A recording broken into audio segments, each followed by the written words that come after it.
ते दयेचे सागर आहेत. ज्या पद्धतीनं आपण श्रवण केलं की जणू काही मूर्तिमंत करुणा, मूर्तिमंत दया या संतांच्या रूपाने या मृत्यू लोकामध्ये अवताराला येत असते. म्हणून समाज कितीही त्यांना त्रास देव, समाज कितीही त्यांना कष्ट देव, कितीही हाल अपेष्टा सहन करण्याची जरी वेळ या महात्म्यांवरती आली तरी सुद्धा ते सारं काही सहन करण्यासाठी तयार आहेत. का? कारण त्यांच्या अंतःकरणामध्ये जी करुणा आहे ना, ती करुणा त्यांना हे सारं काही सहन करण्यासाठी सामर्थ्य देत असते. आणि म्हणून एवढं सारं काही होऊन सुद्धा मुक्ताबाई विसोबांवरती कृपावंत झाल्या आणि त्यांचा उद्धार केला. कल्याण त्यांचं करून दिलेलं आहे. आणि मग अशा पद्धतीनं पुन्हा या चारही भावंडांचं जीवनक्रम आळंदीमध्ये व्यतीत होत आहे. आता मात्र कुणीही या चारही भावंडांचा द्वेष करत नाही. ज्या ज्या ठिकाणावरती ही भावंड जातील त्या त्या ठिकाणावरती त्यांचा उदो उदो होतो आहे, सत्कार होतो आहे, आदरातिथ्य त्यांचं केलं जात आहे. आणि मग आता ज्ञानोबा यांनी आरंभ केला आळंदीवासियांना उपदेश देण्यासाठी. आणि तो उपदेश प्रवचनाच्या माध्यमातून, नारदीय कीर्तनाच्या माध्यमातून आता आरंभ करून दिलेला आहे. पुराण ग्रंथाचं वाचन करायला लागले, उपनिषद पर ग्रंथ समजून सांगायला लागले. आणि पाहता पाहता आता संपूर्ण आळंदीवासी सिद्ध बेटावरती आता गर्दी करायला लागले. एक वेळ ज्ञानोबारायांचं दर्शन व्हावं, एक वेळ ज्ञानोबारायांच्या हातामधून प्रसाद प्राप्त व्हावा, एक वेळा ज्ञानोबारायांच्या मुखामधून काहीतरी अमृत वचन या कानावरती पडावी म्हणून सारे भाविक आता बेटावरती गर्दी करत आहेत. पण ज्ञानोबारायांना याचं जरासं सुद्धा कौतुक नाही, जरासा सुद्धा आनंद नाही. कारण समाजाची मानसिकता माहीत आहे, समाजाची रीत माहीत आहे. हा समाज असा आहे की एखाद्याला पाहता पाहता पाहता पाहता डोक्यावरती घेईल आणि दुसऱ्याच क्षणाला पायदळी तुडवण्यासाठी सुद्धा मागं पुढं पाहणार नाही. हे माहीत आहे संतांना. म्हणूनच लोककल्याणाचं कार्य केलं पण अलिप्त होऊन केलं. जो मान प्राप्त होत होता, जो सन्मान प्राप्त होत होता, त्याला अंतःकरणामध्ये स्थान दिलं नाही, त्याला मस्तकावरती विराजमान केलं नाही. जे काही प्राप्त होत आहे ते आता या क्षणाला प्राप्त आहे, दुसऱ्याच क्षणाला याच्या विपरीत सुद्धा होऊ शकतं. अशी सावधानता यांच्या अंतःकरणामध्ये. आणि मग अशा पद्धतीनं या संतांचं कार्य आहे. कुणी प्रेम करो, कुणी द्वेष करो, कुणी प्रेमाने जवळ घेऊ, कुणी तिरस्काराने दूर लोटो, कुणाच्याही बद्दल मनामध्ये राग नाही, द्वेष नाही, काहीच नाही. जे काही आहे हे विश्वची माझे घर, ऐसी मती जयाची स्थिर. हा भाव अंतःकरणामध्ये धारण केल्याचा परिणाम की हे संपूर्ण विश्व हे माझंच घर आहे. आणि माझ्या घरामध्ये जेवढी मंडळी राहतात आपोआप माझं प्रेम त्यांच्यावरती आहे. हा एक भाव. आणि दुसरं तत्व, दुसरा भाव की या संपूर्ण विश्वामध्ये मीच व्याप्त झालेलो आहे.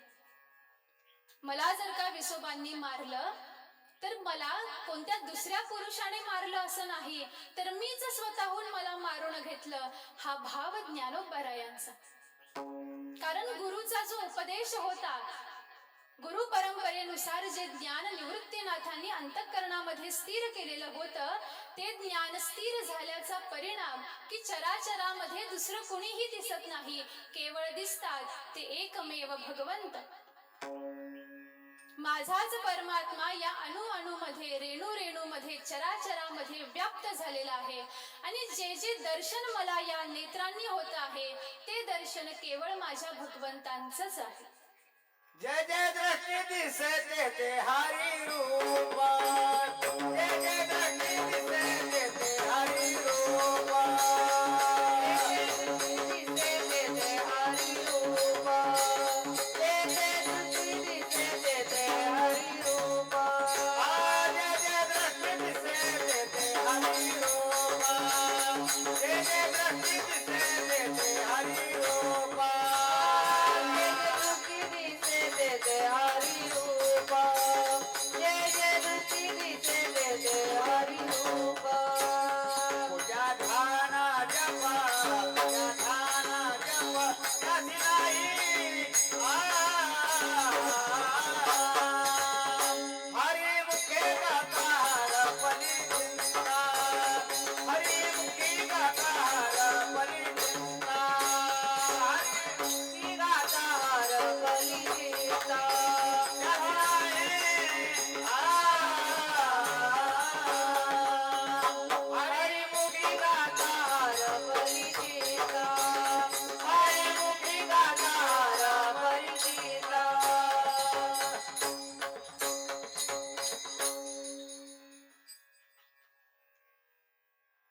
आणि या तत्वाची पूर्णपणे अनुभूती अंतःकरणामध्ये स्थिर झाल्याचा परिणाम की स्थितप्रज्ञ या वृत्तीला प्राप्त होऊन साधू संत या मृत्यू लोकामध्ये आपलं अवतार कार्य करत असतात. आणि अशा पद्धतीनं मग आळंदीमध्ये आता ज्ञानोबा रायांची चर्या दिनचर्या आरंभ होऊन गेलेली आहे.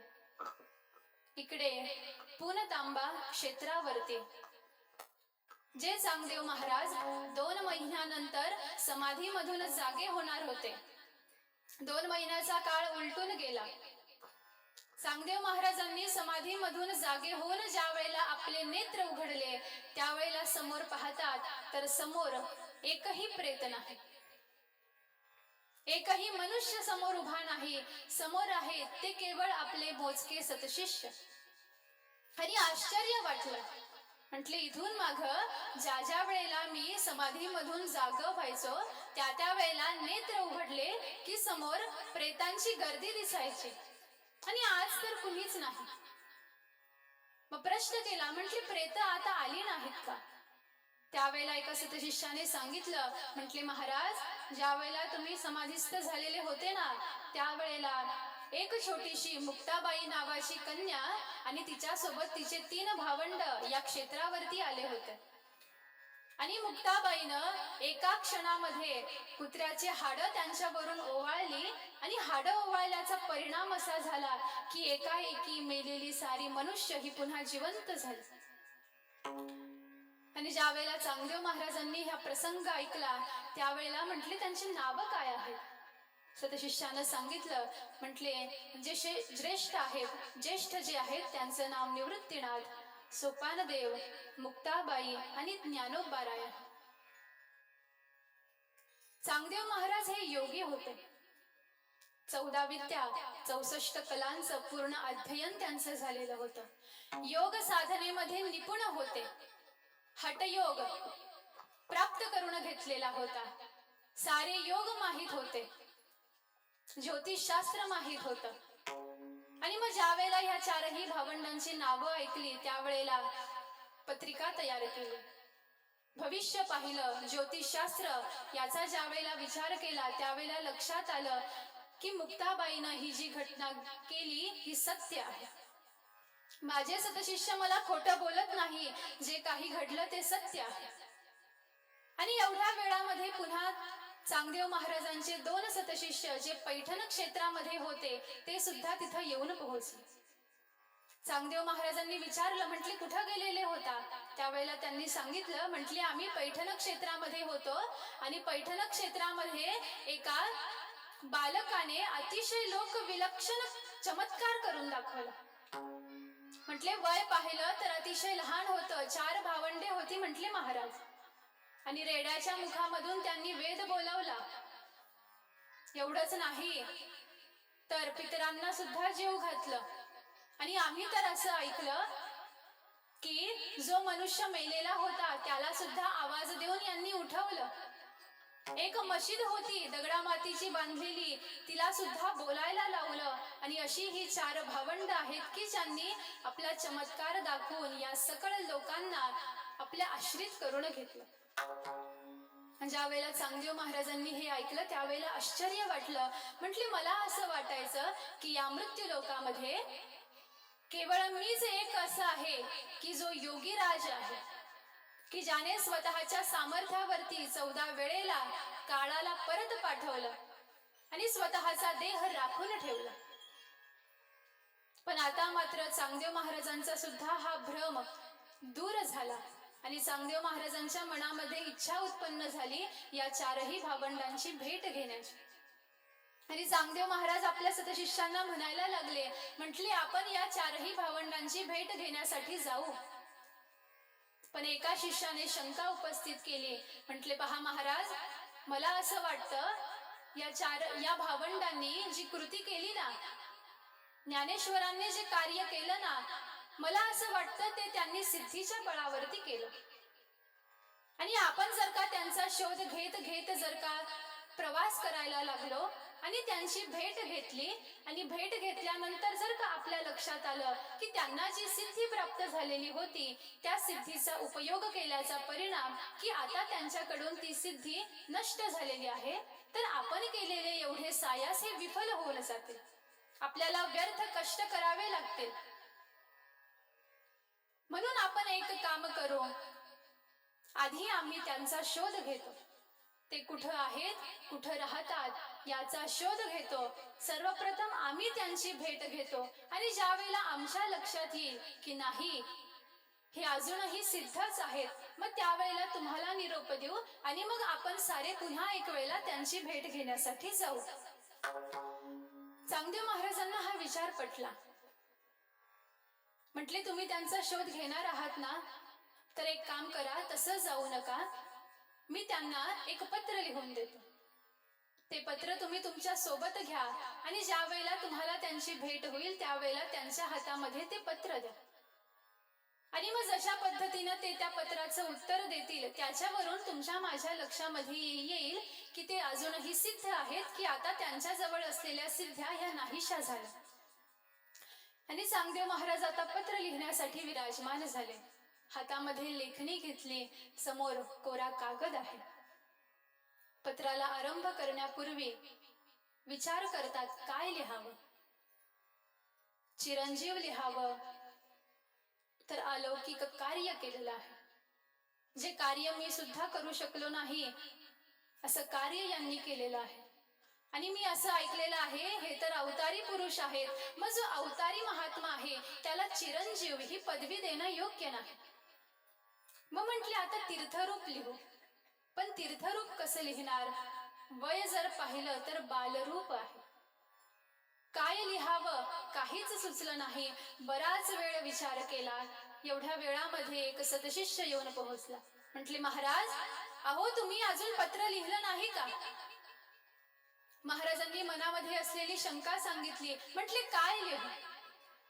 चिरंजीव लिहावं तर सामर्थ्य भरपूर आहे आणि तीर्थरूप लिहावं तर वयाने लहान आहे, काय लिहू काहीच सुचत नाही. त्यावेळेला सतशिष्याने युक्ती सांगितली. म्हटले महाराज, आपण याच्यावरती काहीच लिहू नका, तुम्ही हे असंच कोरच्या कोर पत्र आमच्या हातामध्ये द्या आणि आम्ही त्यांच्याकडे देतो आणि त्यांना निरोप देतो की या पत्राचा जो अर्थ आहे तो अर्थ तुम्ही उलगडून याच्यावरती उत्तर लिहून पाठवा. चांगदेव महाराजांना ही कल्पना पटली, आवडली. महाराजांनी ते कोरच्या पत्र हातामध्ये घेतलं, त्याची घडी केली आणि आपल्या शिष्यांकडे दिलं आणि म्हटले त्यांची भेट झाल्यानंतर त्यांच्या हातामध्ये हे पत्र द्या आणि त्यांना सांगा की चांगदेव महाराज तुमच्या उत्तराची वाट पाहत आहे. सतशिष्यांनी आपल्या हातामध्ये ते पत्र घेतलं, प्रवास करायला लागले.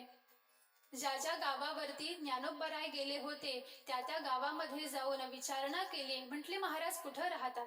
ही जी 4 भावंड आहेत आता ही कुठं राहत आहे? त्यावेळेला उत्तर प्राप्त झालं, आळंदी क्षेत्रामध्ये ही 4ही भावंड आता निवासास आहे. प्रवास करता करता करता करता आळंदी क्षेत्रामध्ये येऊन पोहोचले. गावामध्ये प्रवेश केल्याबरोबर पाहिलं की 4 लहान मुलं खेळ खेळत आहेत आणि जो जो व्यक्ती त्यांच्या समोर येईल तो या 4ही भावंडांना नमस्कार करतो आहे आणि मग तिथून पुढे आपल्या कामासाठी निघून जात आहे. विचारणा केली. म्हटले या ठिकाणावरती ज्ञानेश्वर महाराजांचा मठ कुठं आहे सांगता का? म्हटले मठ? या क्षेत्रामध्ये मठ नाही म्हटले कुणाचा. आणि असं म्हणून तो व्यक्ती निघून गेला. शोध घेत आहेत ज्ञानेश्वर महाराजांचा मठ कुठं आहे, पत्ता सापडला नाही. पुन्हा त्याच जागेवरती येऊन पोहोचले. तिथं ही 4 मुलं खेळ खेळत होते आणि त्यांच्याच बाजूला जराशा अंतरावरती काही मुली खेळ खेळत होत्या. कुणाला विचारावं? जराशी शंका वाटली की न जाणो ही 4 भावंड तीच असतील तर, आणि म्हणून त्यांना विचारलं नाही. त्या ज्या मुली खेळ खेळत होत्या त्यांच्या जवळ जाऊन पोहोचले आणि प्रश्न केला. म्हटले मुलींनो, अहो तुमच्या गावामध्ये ज्ञानेश्वर महाराजांचा मठ कुठं आहे सांगता का? हे ऐकल्याबरोबर त्या लहान मुली हसायला लागल्या. म्हटले तुमच्या वेशावरून तर असं वाटतं की तुम्ही कुणीतरी साधू आहात. संन्यासी आहात. आणि पहा, हे आळंदी क्षेत्र आहे, इथं मठ नाही म्हटले कुणाचा, इथं केवळ एकाच मंदिर आहे आणि ते आहे सिद्धेश्वराचं, आणि तो नाथ आमचा सांभाळ करतो आहे. तुम्हाला कोणाचा शोध घ्यायचा आहे? म्हटले, आम्ही असं ऐकलं की ज्ञानेश्वर, निवृत्तीनाथ, मुक्ताबाई आणि सोपानदेव नावाचे चार मुलं आहेत आणि ती या आळंदी क्षेत्रामध्ये राहतात आणि आम्हाला त्यांची भेट घ्यायची आहे. म्हटली, तुम्हाला त्यांना पाहायचं आहे का? अहो, ही काय, ही जी समोर खेळत आहेत ना, म्हटली ही तीच आहे. आणि ज्या वेळेला त्या सतशिष्यांनी पाहिलं की जे अवतारी आहेत, जे सिद्ध आहेत आणि असे सकल ऐश्वर्याचे स्वामी असून सुद्धा, सकळ ज्ञानाने परिपूर्ण असून सुद्धा एखाद्या बालकाप्रमाणे ही चारही भावंड खेळ खेळत आहेत. आणि ज्या वेळेला ही त्यांची वृत्ती पाहिली, त्यावेळेला मनामध्ये जो संशय होता, जी शंका होती, त्याचं निरसन होऊन गेलं. त्यांच्या जवळ येऊन पोहोचले आणि सतशिष्य काहीतरी बोलणार एवढ्या वेळामध्ये मुक्ताबाई बोलायला लागली. म्हटले, ज्ञाना, हे जे आलेले आहेत ना दोघ जण, हे चांगदेवाने पाठवलेले आहेत. चांगदेव महाराजांचे सतशिष्य आहेत हे, आणि आपल्याकडे येत असताना पत्र घेऊन आलेले आहेत. आणि ज्या वेळेला सतशिष्यांनी हे ऐकलं त्यावेळेला आश्चर्य वाटलं. म्हटले, आम्ही आमच्या मनामध्ये असलेला मानस यांना व्यक्त करून सुद्धा सांगितला नाही, आणि सर्वांतर्यामी असलेल्या या मुक्ताबाईनं बरोबर आमच्या मनामध्ये असलेलं ओळखलं. पुन्हा एक वेळेला साक्षात्कार प्राप्त झाला. सामान्य नाहीत, सिद्ध आहेत. आणि जी सिद्धी यांना प्राप्त झालेली आहे ना, ती नाहीशी सुद्धा झालेली नाही. आणि आपल्या हातामध्ये असलेलं पत्र निवृत्तीनाथांच्या हातामध्ये दिलं आणि सांगितलं, म्हटले, आमच्या गुरूंचा आदेश आहे की या पत्रामध्ये काहीतरी उत्तर लिहा आणि पत्र आमच्या सोबत पाठवून द्या. निवृत्तीनाथांनी ते पत्र हातामध्ये घेतलं, उलगडलं नाही, ज्ञानोबारायांच्या हातामध्ये दिलं. ज्ञानोबारायांनी पत्र उघडलं. निवृत्तीनाथ म्हणतात, ज्ञाना, वाच बरं. आणि ज्ञानोबारायांनी ज्या वेळेला पत्र उघडलं पाहतात, पत्र कोरं आहे. आणि ज्ञानोबाराय म्हणतात, अहो दादा, काय वाचू, हे पत्र तर कोरच आहे. आणि हे ऐकल्याबरोबर मुक्ताबाईला हसू आलं आणि मुक्ताबाई म्हणतात, म्हटले, दादा, अहो 1400 वर्ष तपश्चर्या करून सुद्धा हा चांग्या कोरा तो कोराच राहिला. निवृत्तीनाथ म्हणतात, मुक्ता, अगं असं बोलू नये, ते मोठे आहेत, ते योगीराज आहेत, 1400 वर्ष त्यांचं वय आहे मुक्ता, ते आपल्यापेक्षा मोठे आहे, असा उपहास करू नको. पण मुक्ताबाई कोण? आदिशक्ती महाराज, ती परखड बोलणारी, जे मनामध्ये आहे ना ते मुखावाटे बाहेर काढणारी. भलेही मग समोरच्याला वाईट वाटो अथवा समोरच्याला आनंद हो, पण जे सत्य आहे ते सत्य. आणि हा प्रसंग आपण पुढे नामदेवरायांच्या चरित्रामध्ये श्रवण करू. त्यावेळेला मुक्ताबाईची विलक्षणता तुमच्या माझ्या लक्षामध्ये येईल. आणि मुक्ताबाई हसल्या. निवृत्तीनाथांनी समजूत घातली. निवृत्तीनाथ म्हणतात, मुक्ता, बरं झालं हा चांग्या कोरा राहिला. हा कोरा आहे ना, म्हणून याच्यावरती आपण जशा पद्धतीनं लिहू तशी अक्षरं याच्या अंतःकरणामध्ये उमटतील. आणि आता ज्ञानोबारायांना म्हणतात, म्हटले, ज्ञाना, आता उत्तर पाठव. चांग्याला काय सांगायचं होतं ते लक्षात आलेलं आहे, आता तू त्याला उत्तर पाठव. आणि ज्ञानोबाराय विचार करतात, काय उपदेश करावा. 64 कलांनी युक्त आहे चांगदेव, पण 65वी कला या चांग्याला अजून अवगत झालेली नाही. आणि मग 65 ओव्यांचं एक पत्र ज्ञानोबारायांनी स्वहस्ताने लिहिलं आणि त्याची घडी केली आणि सतशिष्यांच्या हातामध्ये दिलं. आणि म्हटले, चांगदेव महाराजांना जाऊन सांगा की हे जे काही पत्र लिहिलेलं आहे ना, त्याचा अर्थ द्या म्हणा, त्याचा अर्थ काढा, त्याचं गुह्य कागदावरती उतरवा आणि परत आम्हाला द्या. जसा आदेश प्राप्त झाला, पुन्हा हे 2 सतशिष्य या 4ही भावंडांना नमस्कार करून वंदन करून पुन्हा पुनतांबा क्षेत्रावरती येऊन पोहोचले. चांगदेव महाराज वाटच पाहत होते की कधी माझे सतशिष्य येते. त्यांना आलेलं पाहिलं. म्हटले पत्र दिलं का? म्हटले हो महाराज. काय उत्तर आहे? म्हटले उत्तर काय आहे ते तर काही कळालं नाही. हे घ्या म्हटले, तुम्ही वाचा आणि याचा अर्थ करा आणि त्या भावंडांना सांगा. अति उत्साहाने महाराजांनी हातामध्ये ते पत्र घेतलं, उलगडून पाहिलं, वाचलं. काहीच कळालं नाही. काय लिहिलं आहे, काय सांगायचं आहे, काहीच कळालं नाही. आता निश्चय केला की आता या ओव्यांचा मला अर्थ ज्ञानेश्वरांकडून समजून घ्यायचा आहे. आणि निश्चय केला की आता मी लगेच प्रभात समयाला या भावंडांची भेट घेण्यासाठी निघणार. आपल्या मनामध्ये असलेला मानस साऱ्या सतशिष्यांना वर्णन करून सांगितला. सारी प्रवासाची तयारी केली आणि आता निघालेले आहेत. निघणार एवढ्या वेळामध्ये सतशिष्य म्हणाले, अहो महाराज, तुम्हाला काही कळतं का? तुम्ही योगीराज आहात. 14 विद्या 64 कलांनी परिपूर्ण आहात तुम्ही. तुम्हाला साऱ्या विद्या येतात, तुम्हाला वशीकरण करता येतं, तुम्हाला संमोहनाची विद्या करता येते. एवढं ऐश्वर्य तुमच्या जवळ असून सुद्धा तुम्ही असे साधारण मनुष्यासारखं काय निघालेले आहात? अहो, आपण ज्यांची भेट घेण्यासाठी जाणार आहोत ना, ते विलक्षण आहेत आणि त्यांच्यापेक्षा आमच्या महाराजांचं सामर्थ्य हे अधिक आहे, हे तुम्ही दर्शवून द्या. म्हटले मी काय करू? म्हटले तुम्ही एक काम करा, वाघाच्या पाठीवरती बसा, हातामध्ये सर्पाचा दंड घ्या आणि मग अशा पद्धतीनं आपण प्रवास करत करत, यात्रा करत करत या चारही भावंडांची भेट घेऊ. स्वतःच्या सामर्थ्याचं दर्शन करा म्हटले, ऐश्वर्याचं दर्शन करा.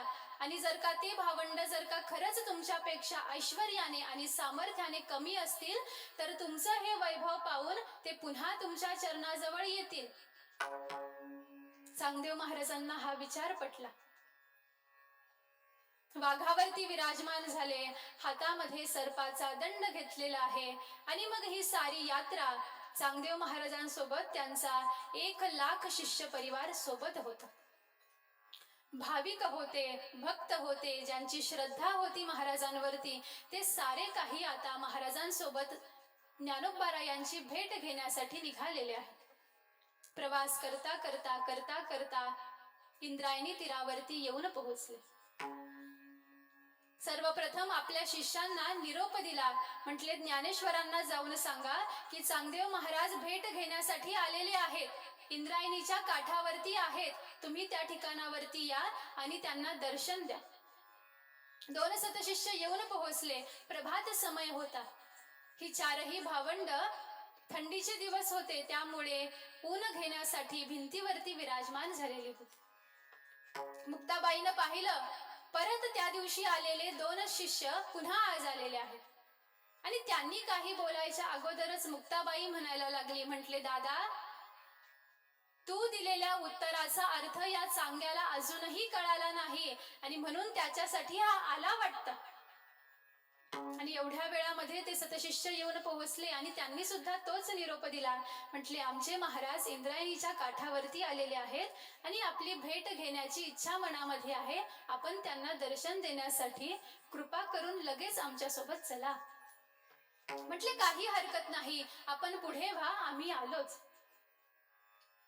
आणि आता जाण्यासाठी ज्ञानोबाराय भिंतीवरून खाली उतरणार एवढ्या वेळामध्ये मुक्ताबाईनं हात धरला आणि मुक्ताबाई म्हणायला लागली. म्हटले दादा, तुला माहित आहे का तो चांग्या कसा आलेला आहे ते? त्यात तो चांग्या वाघावरती विराजमान झालेला आहे, हातामध्ये सर्पाचा दंड आहे आणि 1,00,000 शिष्य परिवार सोबत घेऊन, भाविकांचा परिवार सोबत घेऊन तो आपलं ऐश्वर्य दाखवत इथं आलेला आहे आणि तू असा पायी चालत त्यांच्यापर्यंत जाणार? म्हटले नाही, तसं करू नको. म्हटले मग मुक्ता काय करू? निवृत्तीनाथ म्हणायला लागले. म्हटले ज्ञाना, तुझ्यामध्ये कशाची कमतरता आहे रे? तू मनामध्ये जे आणशील ते सारं काही होईल. तू ज्याला आदेश करेल ती अचल असणारी वस्तू सुद्धा सजीव. आणि आता मात्र ज्ञानोबारायांनी विचार केला, ज्या ठिकाणावरती आपण बसलेलो आहोत ना, त्या भिंतीलाच आदेश करू आणि ती भिंत आपल्याला तिथपर्यंत नेऊन पोहोचवेल. आणि ज्ञानोबारायांनी भिंतीवरती आपला उजवा हस्त ठेवला आणि आज्ञा केली, चल बये. असं म्हटल्याबरोबर निर्जीव असणारी भिंत एकाएकी चालायला लागली. चालविली जड भिंती, चालविली जड भिंती, चालविली जड भिंती, चालविली जड भिंती. हरपले पांगयांची भ्रांती, हरपले पांगयांची भ्रांती.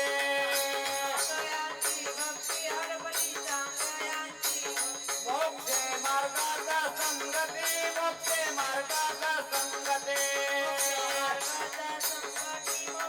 मार्गाचा संगती. ज्ञानोबा माझा, ज्ञानोबा माझा. चालविले जड भिंती, चालविली जड भिंती, चालविले जड भिंती, चालविली जड भिंती.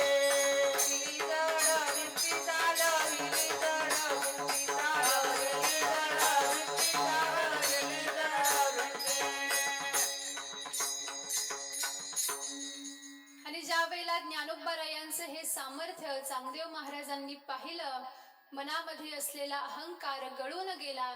वाघावरून खाली उतरले आणि धावत धावत ज्ञानोबारायांजवळ जाऊन पोहोचले आणि चरणावरती लोटांगण घातलं. चरणावरती तसेच पडून आहेत. आमचे गुरु जर का जमिनीवरती लोळण घेत आहेत तर आम्ही कसं उभा राहू, हा विचार शिष्य परिवाराने केला. आणि चांगदेव महाराजांचा सारा परिवार त्याच काठावरती, त्याच वाळवंटामध्ये लोटांगण घ्यायला लागला.